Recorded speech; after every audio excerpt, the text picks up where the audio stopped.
ஓடி விளையாடு ஓய்ந்திருக்கலாகாது. அதுக்கு தான் சூப்பர் சரவணா ஸ்டோர்ஸ்ல சம்மருக்கு ஆடைகள் வாங்கும் போது அவுட்டோர் கேம்ஸ் ஃப்ரீ.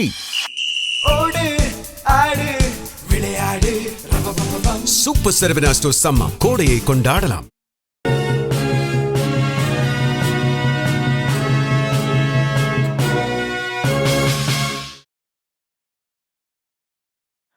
வணக்கம்.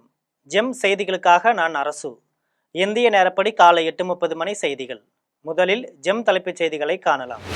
வால்பாறையில் 800 அடி பள்ளத்தில் வேன் கவிழ்ந்ததில் 9 பேர் உயிரிழப்பு, மேலும் 4 பேர் படுகாயம். உயிரிழந்தோர் குடும்பங்களுக்கு குடியரசுத் தலைவரும் பிரதமரும் இரங்கல். காயமடைந்தோர் நலம் பெற வேண்டுதல். பாஜக கொண்டு வந்த தொகுதி மறுவரையறை மசோதா மக்களவையில் இந்தியா கூட்டணியால் முறியடிப்பு. மோடியின் 12 ஆண்டுகால ஆட்சியில் அவர் சந்தித்த முதல் தோல்வி என்று முதலமைச்சர் மு.க. ஸ்டாலின் பெருமிதம். போர் நிறுத்தம் நீடிக்கும் வரை ஹோர்முஸ் நீரிணை வணிக கப்பல்களுக்கு முழுவதுமாக திறந்திருக்கும். ஈரான் வெளியுறவுத்துறை அமைச்சர் அறிவிப்பின் எதிரொலியாக கச்சா எண்ணெய் விலை கடும் வீழ்ச்சி. IPL 20 ஓவர் கிரிக்கெட் தொடரில் அகமதாபாத்தில் நடைபெற்ற 25வது போட்டி 5 விக்கெட்டுகள் வித்தியாசத்தில் கொல்கத்தாவை வீழ்த்தி குஜராத் அணி தொடர் வெற்றி.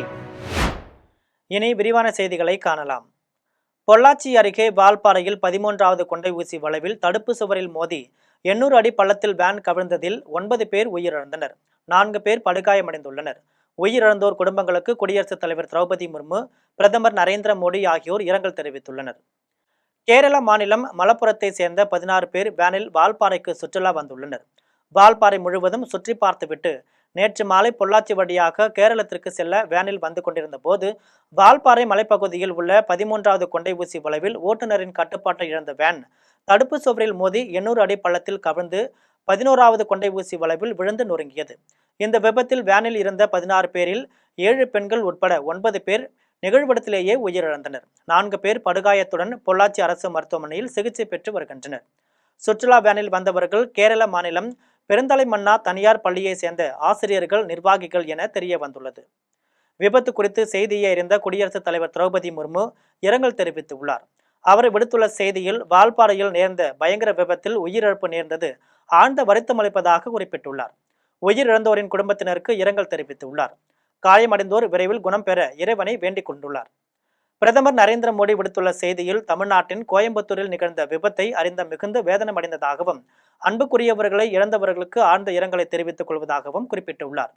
காயமடைந்தவர்கள் விரைவில் குணமடைய வேண்டிக் கொள்வதாகவும் தெரிவித்துள்ளார்.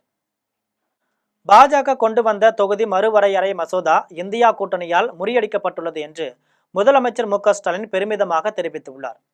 திண்டுக்கல்லில் திமுக மற்றும் அதன் கூட்டணி கட்சி வேட்பாளர்களை ஆதரித்து முதலமைச்சர் மு.க. ஸ்டாலின் பிரச்சாரம் மேற்கொண்டார். அப்போது பேசிய அவர், மகளிர் இடஒதுக்கீடு என்ற முகமூடியுடன் பாஜக கொண்டு வந்த தொகுதி மறுவரையறை மசோதா இந்தியா கூட்டணியால் முறியடிக்கப்பட்டுள்ளது. இது பிரதமர் மோடி தனது 12 ஆண்டு கால ஆட்சியில் சந்தித்த முதல் தோல்வி என்று கூறினார்.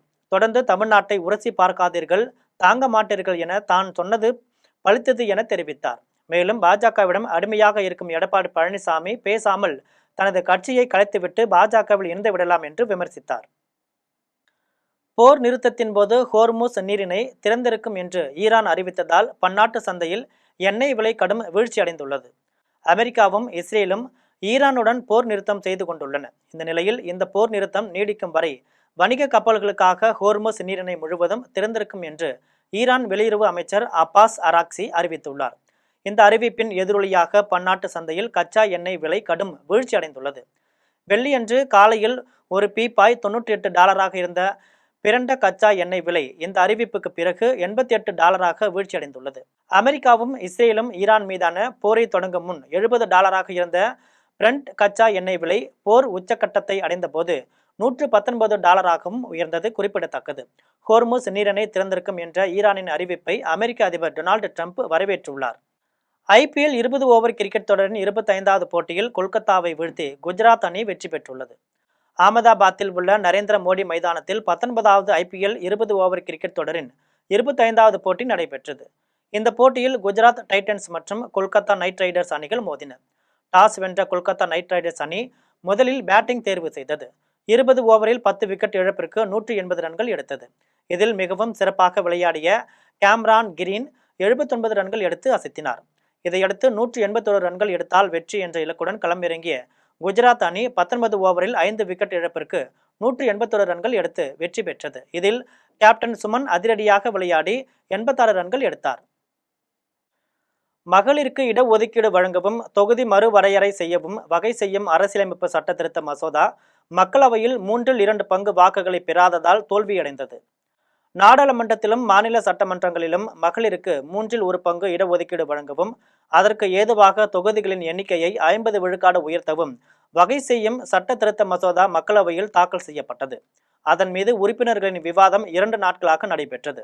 இந்த மசோதா குறித்து பேசிய பிரதமர் நரேந்திர மோடி இது வரலாற்று சிறப்பு மசோதா என்றும் பெண்களுக்கு அதிகாரம் அளிக்கக்கூடியது என்றும் தெரிவித்தார்.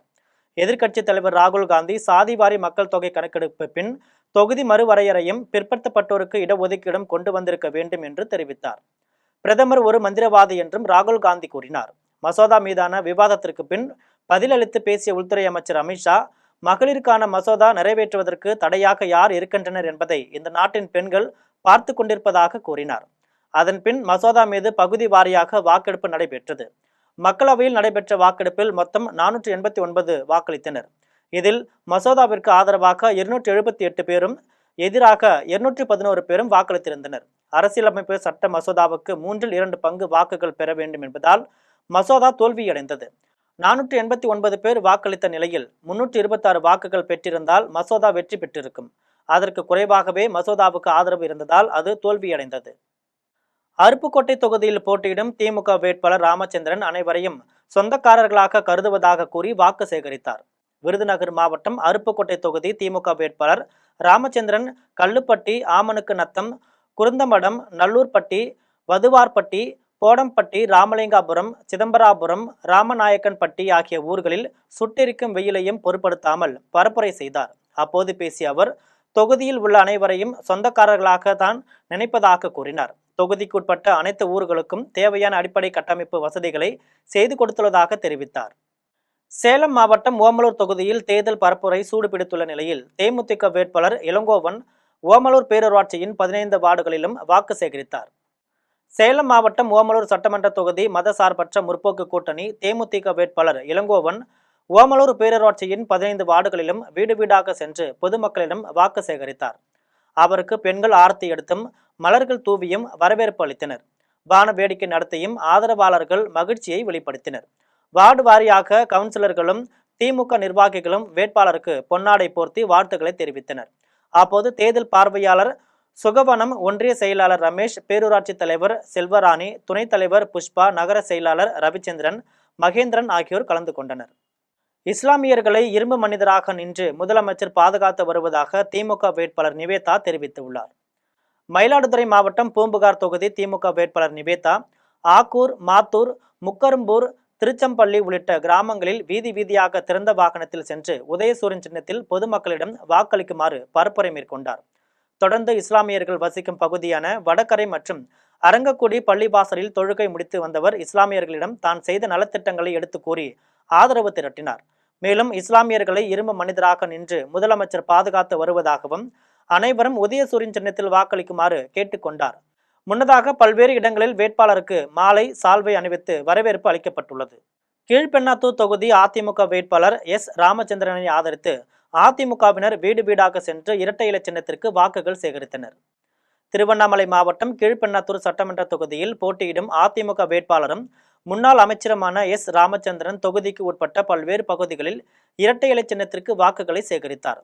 அதன்படி மங்களத்தில் முன்னாள் மாவட்ட அம்மா பேரவை செயலாளர் அருள் பழனி தலைமையில் அதிமுகவினர் 100க்கும் மேற்பட்டோர் கலந்து கொண்டு வேட்பாளர் எஸ் ராமச்சந்திரனை ஆதரித்து வீடு வீடாக சென்று எடப்பாடி பழனிசாமி அறிவித்துள்ள வாக்குறுதிகள் அடங்கிய துண்டு பிரசுரங்களை பொதுமக்களிடையே வழங்கி இரட்டை இலை சின்னத்திற்கு தீவிர வாக்கு சேகரிப்பில் ஈடுபட்டனர்.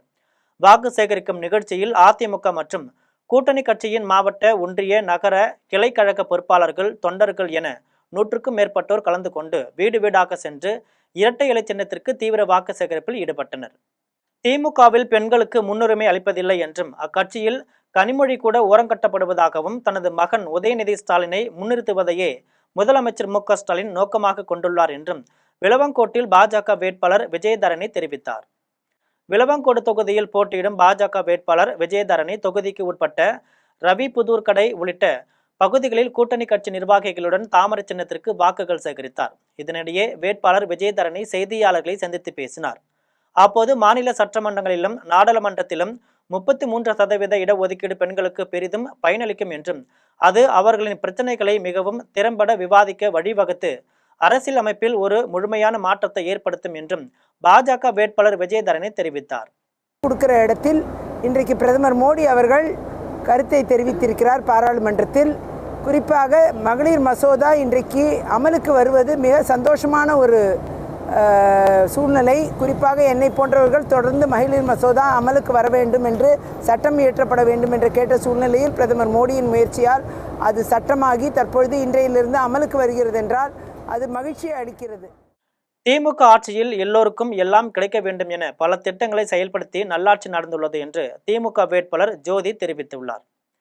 திருவண்ணாமலை மாவட்டம் செய்யாறு தொகுதி திமுக வேட்பாளர் ஜோதி கொடநகர் பகுதியில் கட்டைக்கூத்து கலைஞர்களுடன் நூதன முறையில் தனது கூட்டணி கட்சியினருடன் வீதி வீதியாக சென்று தீவிர வாக்கு சேகரிப்பில் ஈடுபட்டார்.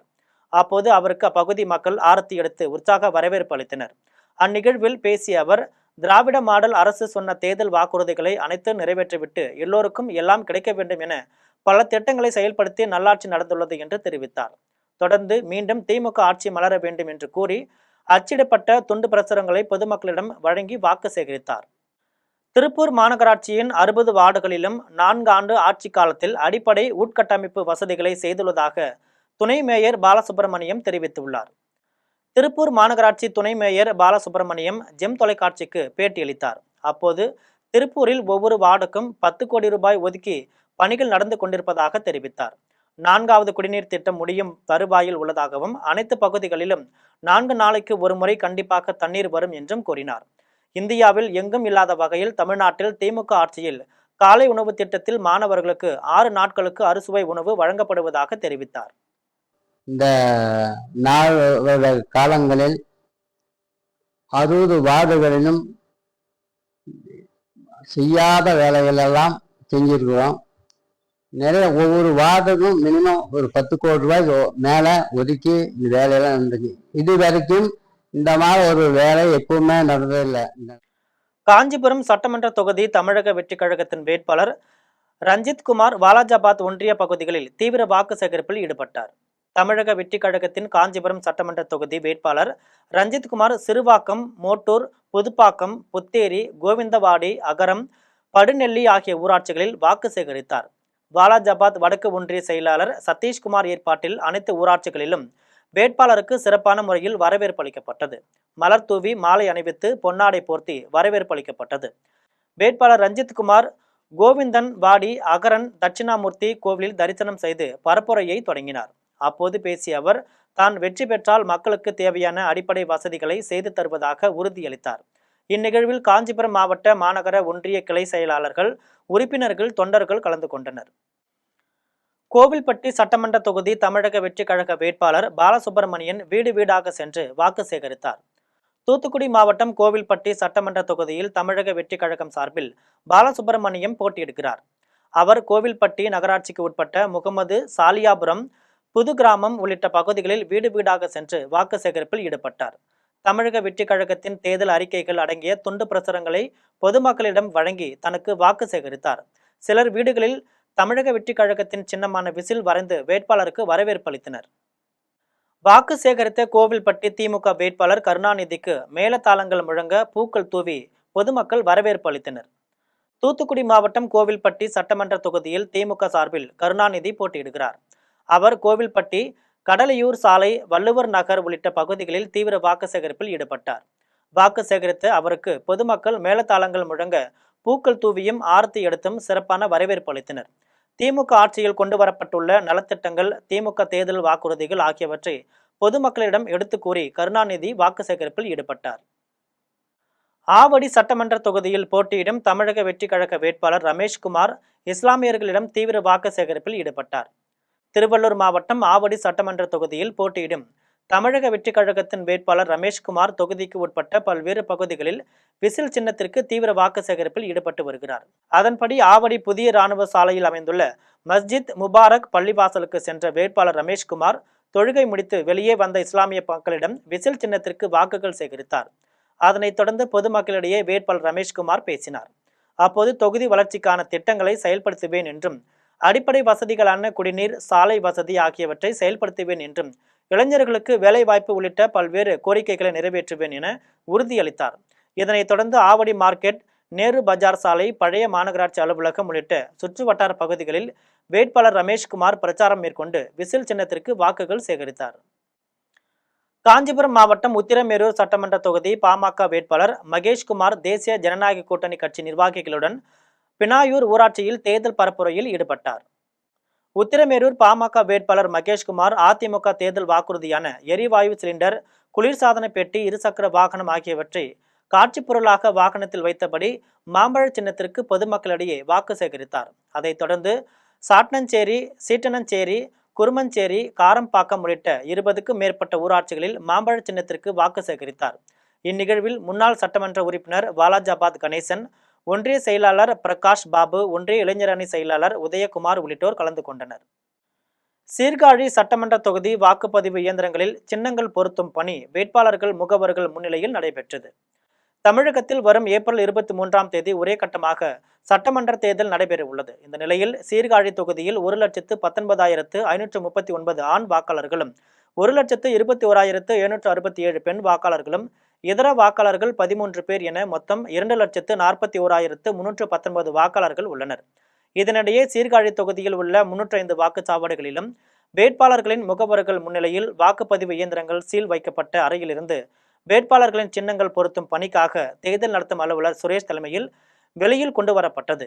தொடர்ந்து 305 வாக்குப்பதிவு இயந்திரங்களில் தோராயமாக 18 இயந்திரங்கள் எடுக்கப்பட்டு முகவர்கள் முன்னிலையில் மாதிரி வாக்குப்பதிவு நடத்தப்பட்டது. அப்போது உதவி தேர்தல் நடத்தும் அலுவலர் ராஜரத்தினம், தேர்தல் அலுவலர்கள் பாபு கணேசன், கல்யாணரங்கன், சரவணன் உள்ளிட்டோர் உடன் இருந்தனர்.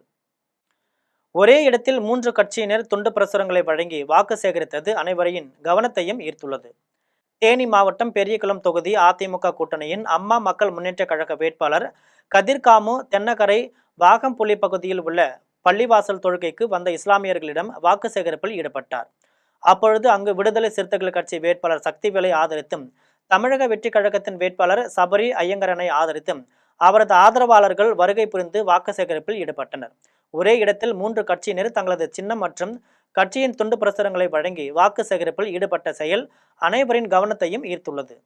வாழப்பாடியில் Salem Gymkhana Rotary club, Salem Divine Hearts Rotary சங்கம், டாக்டர் APJ அப்துல் கலாம் மாற்றுத்திறனாளிகள் நல சங்கம் ஆகியவற்றின் சார்பில் தேர்தல் விழிப்புணர்வு பேரணி நடைபெற்றது. சட்டமன்ற தேர்தலில் அனைவரும் வாக்களிக்க வலியுறுத்தி வாழப்பாடியில் நடைபெற்ற விழிப்புணர்வு பேரணியை காவல் துணை கண்காணிப்பாளர் சபரிநாதன் கொடியசைத்து தொடங்கி வைத்தார். இந்த பேரணி பேலூர் பிரிவு சாலையிலிருந்து காவல் நிலையம், புதிய பேருந்து நிலையம் வழியாக சென்று மீண்டும் ஊராட்சி ஒன்றிய அலுவலகத்தை வந்தடைந்தது. மாற்றுத்திறனாளிகள் தலைக்கவசம் அணிந்து கொண்டு 3 சக்கர வாகனத்தில் பதாதையை கையில் ஏந்தியவாறும் பொம்மை வேடம் அணிந்தும் பேரணியாக சென்றனர். கரூரில் CBSE 10ஆம் வகுப்பு பொதுத் தேர்வில் அதிக மதிப்பெண் பெற்ற மாணாக்கர்களுக்கு பாராட்டு விழா நடைபெற்றது. கரூர் திருக்காம்புலியூர் பகுதியில் செயல்படும் தனியார் பள்ளி மாணவர்கள் அண்மையில் 10ஆம் வகுப்பு CBSE பொதுத் தேர்வு எதிர்கொண்டனர். பொதுத் தேர்வுக்கான முடிவுகள் இணையதளத்தில் வெளியானதை அடுத்து அப்பள்ளியில் அஸ்வந்த் என்ற மாணவன் 490 மதிப்பெண்கள் பெற்று முதலிடத்தை பெற்றார். இதேபோல் 480 முதல் 489 வரை 6 மாணாக்கர்கள் பெற்றிருந்தனர். இவர்களுக்கான பாராட்டு விழா பள்ளியின் துணை பொது மேலாளர் வெங்கட கிருஷ்ணா ரெட்டி தலைமையில் நடைபெற்றது. இந்நிகழ்வில் பள்ளியின் டீன் ராஜலட்சுமி, முதல்வர் வடிவுக்கரசி, மேல்நிலைப் பள்ளியின் முதல்வர் மணிவேல் உள்ளிட்ட இருபாலர் ஆசிரியர்களும் அதிக மதிப்பெண் பெற்ற மாணாக்கர்கள் அவர்தம் பெற்றோர்களும் கலந்து கொண்டு சிறப்பித்தனர். சேலம் மாவட்டம் வாழப்பாடி அருகே அடிப்படை வசதியின்றி வாழும் தாழ்த்தப்பட்ட மக்கள் தேர்தலை புறக்கணிப்பதாக கூறி பதாகை வைத்தும் கருப்பு கொடி கட்டியும் உள்ளனர். வாழப்பாடி அருகே பெத்தநாயக்கன்பாளையம் ஒன்றியத்திற்கு உட்பட்ட பாப்பநாயக்கன்பட்டி, அம்பேத்கர் நகரில் 100க்கும் மேற்பட்ட தாழ்த்தப்பட்ட மக்கள் வசித்து வருகின்றனர். இவர்கள் 1991ஆம் ஆண்டு முதல் 2009ஆம் ஆண்டு வரை ஒவ்வொரு வீட்டுக்கும் 3,500 ரூபாய் முதல் 55 ரூபாய் வரை வரி செலுத்தியுள்ளனர். அதன் பின்னர் திமுகவினர் சூழ்ச்சியால் அப்பகுதி மக்களிடையே வீட்டு வரி ரசீது வசூலிக்கவில்லை என கூறப்படுகிறது. தாழ்த்தப்பட்ட மக்கள் குடியிருந்து வரும் 2.5 ஏக்கர் நிலத்தை ஆக்கிரமிக்க அதன் ஒரு புறமும் உள்ள விவசாய நிலத்தை தும்பல், பாப்பநாயக்கன்பட்டி ஆகிய 2 ஊராட்சி மன்றங்களின் திமுக தலைவர்களும் வாங்கியுள்ளனர். குடியிருப்பு நிலத்தை ஆக்கிரமிப்பதற்காக இவர்களுக்கு வீட்டு வரி ரசீது வழங்காமல் புறக்கணிப்பதாக கூறப்படுகிறது. இதை கண்டித்து சட்டமன்ற தேர்தலை புறக்கணிப்பதாக அறிவித்து பதாகை வைத்து கருப்பு கொடி கட்டியுள்ளனர். வர எல்லா கட்சிக்காரங்களும் என்ன பண்ணுறாங்க, ஓட்டு போடுங்க செய்யறங்கிறாங்க. ஓட்டு போட்ட பின்னாடி நாங்கள் போய் கேட்டோம்னாக்கா, நீங்கள் வந்து பணம் 50,000 கொடுங்க, ஒரு வீட்டுக்கு 1 லட்ச ரூபா கொடுங்க, உங்களுக்கு எல்லாம் செஞ்சு தரேங்கிறாங்க. நாங்கள் கொடுத்துருக்கோம், ஏற்கனவே கொடுத்துருக்கோம். எல்லாம் எங்கள் கையில் உள்ளதை அன்னைக்கு கூலி வேலைக்கு தான் போயிட்டுருக்கோம். அவங்கவுங்களும் 100 ரூபா கூலியிலேருந்து இது வரைக்குமே போயிட்டுருக்கோம். ஆனால் எந்த சலுகையும் இந்த அரசாங்கம் எங்களுக்கு செய்ய கிடையாது. ஆனால் முடிஞ்ச அளவுக்கு வீட்டு ரசீதி போட்டுட்டு இருந்தாங்க. எங்கள் மாமியார் நான் கல்யாணம் பண்ணிட்டு வந்து எங்கள் மாமியார் 12 ரூபாய்க்கு வீட்டு ரசீதி வாங்கிட்டு இருந்தாங்க. ஆனால் இப்போதைக்கு அந்த ரசீதி ரத்து பண்ணிட்டாங்க. மேலே எங்களை குடியிருந்தவங்கள தூக்கி கீழே போட்டாங்க. இந்த இடத்துல உங்களுக்கு பட்டா தரேன்னு சொன்னாங்க. இதுவும் வந்து என்ன பண்ணிட்டாங்க, கவர்மெண்ட் பணம் உங்களுக்கு கம்மியாக தான் இருக்குது, அதனால இந்த இடத்த நீங்கள் காலி பண்ணுங்க அப்படின்னு சொல்லி எங்களை எங்கெங்கேயோ முடுக்கிட்டு இங்கேயும் அங்கேயும் நாங்கள் ஒரு தெருநாய் மாதிரி சுற்றிட்டு இருக்கோம். அமைச்சரின் வேண்டுகோளை ஏற்று தீப்பெட்டி தொழிற்சாலைகள் ஏப்ரல் 20 முதல் இயங்கும் என்று தீப்பெட்டி உற்பத்தியாளர்கள் அறிவித்துள்ளனர்.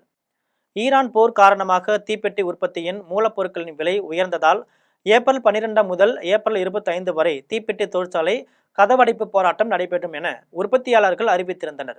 அதன்படி தமிழகத்தில் உள்ள தீப்பெட்டி ஆலைகள் ஏப்ரல் 12 முதல் மூடப்பட்டன. இதற்கிடையே அமைச்சர் கீதா ஜீவன் தீப்பெட்டி உற்பத்தியாளர்கள் சங்கத்தை தொடர்பு கொண்டு தேர்தல் நேரத்தில் போராட்டம் வேண்டாம் என்றும் தேர்தல் முடிந்த பின்னர் பேசிக்கொள்ளலாம் என்றும் தெரிவித்துள்ளார். இதையடுத்து கோவில்பட்டியில் தீப்பெட்டி உற்பத்தியாளர்கள் ஆலோசனை கூட்டம் நடந்தது. நேஷனல் சிறு தீப்பெட்டி உற்பத்தியாளர்கள் சங்க தலைவர் பரமசிவன் தலைமையில் நடைபெற்ற கூட்டத்தில் தீப்பெட்டி உற்பத்தியாளர்கள் தங்கள் கருத்துக்களை தெரிவித்தனர்.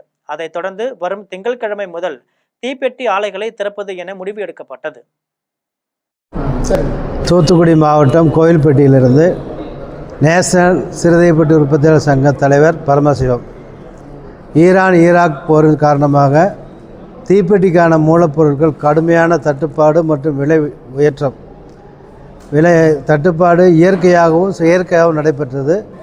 இதை கண்டித்து 12/4/2026 முதல் 25/4/2026 வரை அனைத்து தொழிற்சாலைகளையும் கதவடைப்பு செய்து போராட்டம் அறிவித்திருந்தோம். தாம்பரத்தில் சல்லிக்கற்களை ஏற்றி வந்த டிப்பர் லாரி சாலை தடுப்பில் மோதி கவிழ்ந்தது. சென்னை பழைய பல்லாவரத்தை சேர்ந்த கிருஷ்ணவேல் சிட்லப்பாக்கத்தில் இருந்து டிப்பர் லாரியில் சல்லிக்கற்களை ஏற்றிக்கொண்டு தாம்பரம் நோக்கி சென்று கொண்டிருந்தார். தாம்பரம் சானிட்டோரியம் மேம்பாலத்தில் ஏறி ஜிஎஸ்டி சாலையில் இறங்கிய பொழுது ஓட்டுநரின் கட்டுப்பாட்டை இழந்த லாரி சாலையின் தடுப்பில் மோதி கவிழ்ந்தது. நல்வாய்ப்பாக அப்போது வேறெந்த வாகனங்களும் சிக்கவில்லை. டிப்பர் லாரி கவிழ்ந்ததால் சிட்லப்பாக்கம் தாம்பரம் சாலையில் கடும் போக்குவரத்து நெரிசல் ஏற்பட்டது. சாலையில் கவிழ்ந்த லாரியையும் சிந்திய சல்லிக்கற்களையும் அகற்றும் பணியில் போக்குவரத்து காவல்துறையினர் ஈடுபட்டனர். கூத்தாண்டவர் பிறப்பு நிகழ்ச்சியில் கட்டக்கால் நடனத்துடன் ஏராளமான பெண்கள் ஒரே சீருடையில் தட்டு வரிசையுடன் ஊர்வலமாக வந்து சாமி தரிசனம் செய்தனர். திருவண்ணாமலை மாவட்டம் கீழ்பெண்ணாத்தூர் அடுத்த வேடந்தவாடி கிராமத்தில் கூத்தாண்டவர் ஆலயம் அமைந்துள்ளது. அங்கு 204ஆம் ஆண்டு தேர் திருவிழாவை முன்னிட்டு மகாபாரத சொற்பொழிவு நடைபெற்று வருகிறது. இந்த நிலையில் கூத்தாண்டவர் பிறப்பு நிகழ்ச்சியில் மாட்டுக்கார கவுண்டர் வகையரா சார்பில் கட்டக்கால் நடனத்துடன் ஏராளமான பெண்கள் சாமி தரிசனம் செய்தனர். தொடர்ந்து ஒரே சீருடையில் கடலை மாவு, எள்ளு பொடி, சுண்டல், நவதானியங்கள், பாரம்பரிய உணவு வகைகள் உள்ளிட்ட தட்டு வரிசையுடன் ஐயப்ப ஆலயத்திலிருந்து மாடவீதி வழியாக ஊர்வலமாக வந்து கூத்தாண்டவருக்கு படையலிட்டு சிறப்பு பூஜை நடைபெற்றது. இதில் ஏராளமானோர் சாமி தரிசனம் செய்தனர். பின்பு பொதுமக்களுக்கு மாட்டுக்கார கவுண்டர் வகையரா சார்பில் அன்னதானம் வழங்கப்பட்டது. அரியலூர் பிரத்தியங்கிரா தேவிக்கு சித்திரை மாகாளிய அமாவாசையை முன்னிட்டு மிளகாய் சண்டி யாகம் நடைபெற்றது. அரியலூர் மாவட்டம் பொய்யாதநல்லூரில் சாமுண்டீஸ்வரி அம்மன் ஆலயம் அமைந்துள்ளது. இந்த ஆலயத்தில் மாதந்தோறும் அமாவாசை அன்று மிளகாய் சண்டி யாகம் நடைபெறும். சித்திரை அமாவாசையை முன்னிட்டு பிரத்தியங்கிரா தேவிக்கு சிறப்பு யாகம் நடைபெற்றது. யாகத்தில் பக்தர்களின் வேண்டுதலின் பேரில் மூட்டை மூட்டையாய் மிளகாய் போடப்பட்டது. புடவைகளும் யாகத்தில் போடப்பட்டன. பின்னர் முந்திரி பழம், பலாப்பழம், மாதுளை, திராட்சை ஆகிய பழங்கள், கரும்பு உள்ளிட்ட 108 வகை மூலிகைகள் யாகத்தில் இடப்பட்டன. பின்னர் புனித நீரால் பிரத்தியங்கிரா தேவிக்கு அபிஷேகம் செய்யப்பட்டது. தொடர்ந்து சிறப்பு ஆராதனையும் நடைபெற்றது. யாகத்தில் பல்வேறு மாவட்டங்களில் இருந்து ஆயிரக்கணக்கான பக்தர்கள் கலந்து கொண்டனர். தீப ஆராதனைக்கு பின்பு அம்மனை ஊஞ்சலில் வைத்து தாலாட்டு பாடப்பட்டது. யாகத்தில் கலந்து கொண்ட பக்தர்கள் அனைவருக்கும் அன்னதானம் வழங்கப்பட்டது. மீண்டும் ஜெம் தலைப்புச் செய்திகள். வால்பாறையில் 800 அடி பள்ளத்தில் வேன் கவிழ்ந்ததில் 9 பேர் உயிரிழப்பு, மேலும் 4 பேர் படுகாயம். உயிரிழந்தோர் குடும்பங்களுக்கு குடியரசுத் தலைவரும் பிரதமரும் இரங்கல். காயமடைந்தோர் நலம் பெற வேண்டுதல். பாஜக கொண்டு வந்த தொகுதி மறுவரையறை மசோதா மக்களவையில் இந்தியா கூட்டணியால் முறியடிப்பு. மோடியின் 12 ஆண்டுகால ஆட்சியில் அவர் சந்தித்த முதல் தோல்வி என்று முதலமைச்சர் மு.க. ஸ்டாலின் பெருமிதம். போர் நிறுத்தம் நீடிக்கும் வரை ஹோர்முஸ் நீரிணை வணிக கப்பல்களுக்கு முழுவதுமாக திறந்திருக்கும். ஈரான் வெளியுறவுத்துறை அமைச்சர் அறிவிப்பின் எதிரொலியாக கச்சா எண்ணெய் விலை கடும் வீழ்ச்சி. IPL 20 ஓவர் கிரிக்கெட் தொடரில் அகமதாபாத்தில் நடைபெற்ற 25வது போட்டி 5 விக்கெட்டுகள் வித்தியாசத்தில் கொல்கத்தாவை வீழ்த்தி குஜராத் அணி தொடர் வெற்றி. இத்துடன் ஜெம் செய்திகள் நிறைவடைகின்றன. மீண்டும் ஜெம் செய்திகள் மதியம் 1:30 மணிக்கு. உடனுக்குடன் செய்திகளை காண GemLive.tv என்ற இணையதளத்தில் இணைந்திருங்கள். நன்றி, வணக்கம்.